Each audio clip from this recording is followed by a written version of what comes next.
அன்னைக்கு அங்கேருந்து நாங்கள் ஆர்கனைஸ் பண்ணோம் கிரெயின் பேங்க்.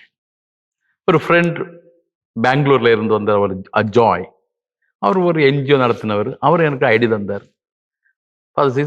மக்களுக்கு தேவை, ஆதிவாசிக்கு தேவையானது லேண்ட், ஜமீன், ஜங்கிள், சன்ஸ்கிருதி. ஜமீன், ஜங்கிள், சன்ஸ்கிருதி, அவங்க கல்ச்சர், அவங்க லேண்ட், அவங்க ஃபாரஸ்ட். இது மூணும் ரொம்ப முக்கியம் அவங்களுக்கு, ஆதிவாசிகளுக்கு. லேண்ட் இல்லைன்னா ஆதிவாசி வாழ முடியாது. அவனுடைய ஜீவனே லேண்டில் இருந்து. அப்படின்னா அவனுக்கு லேண்ட் நீ காப்பாற்றினாதான் அவங்கள வச்சிருக்க முடியும். இல்லைன்னா அவங்க சிலைவா வாழ்வாங்க. இவனுடைய ரிலிஜனும் இருக்காது, இந்த ஃபெய்த் கூட இருக்காது, கோயில் கூட இருக்காது. எல்லாமே மைக்ரேட் பண்ணிட்டு இருப்பாங்க, எல்லாருமே கொத்தடிமையாக இருப்பாங்க. நாங்கள் எப்படி செய்யணும் சார் அப்படின்னு சொன்னா, ஒய் டோன்ட் நீங்க எப்படி தொடங்கக்கூடாதா?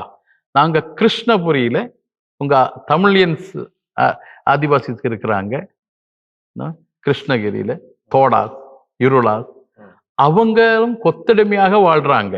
காஃபி தோட்டத்துல எல்லாம் வேலை செய்யறாங்க. அங்கேயும் அவங்க நாங்க ஒரு சிறு சேமிப்பா வச்சு இந்த அரிசி எல்லாம் வச்சு பேங்க் ஆக்கி ஆட்களுக்கு ஒண்ணு கொடுக்கணும்.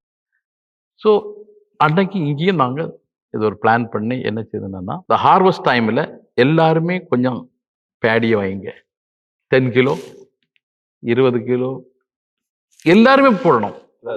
அறுவடை சமயத்துல எல்லாருமே கண்ட்ரிபியூட் பண்ணணும், நெல்லு கொடுக்கணும்.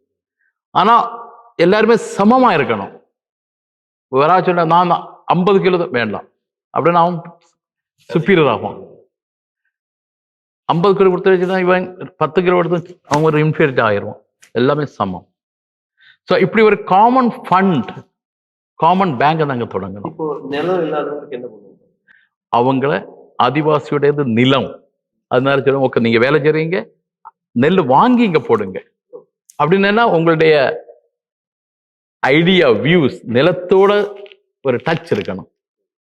அப்படி சேர்த்தோம்.